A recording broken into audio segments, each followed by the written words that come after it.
also you mentioned that the analysis unit is here. Will we be able to hear anything from them about a working profile they possibly have?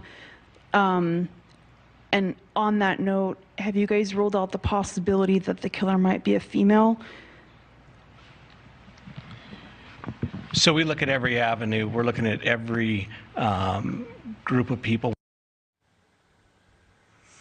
Police really didn't answer that. It didn't seem to me, anyway, that it really occurred to them. Maybe it did, maybe it didn't. But I'm joined now by former Louisiana homicide detective Rodney Demery, who now hosts the podcast Murder Chose Me. Rod, you think this killer might, in fact, be a woman? When the odds are completely stacked against that theory, why do you think that? Hi, Ashleigh. Thanks for having me. Yeah, it's very likely it could be a female. The type of crime, I think the thought is that it's a mass murder or maybe some sort of serial killer, but the reality is it sounds like a passionate crime to me. I think it was someone that had a rage, a certain passion to create such violence. The wrong assumption is that that could be a male. More than likely it's a female or a same-sex type relationship or something along those lines. You think a lot of women get away with murder? Because just like me, I usually think it's a man, and so do authorities. Yeah, I think women, not necessarily do they get away with it, but I think it's probably a delay, because the first thought or the first assumption is a male. And that suspect can actually avoid detection for quite a while.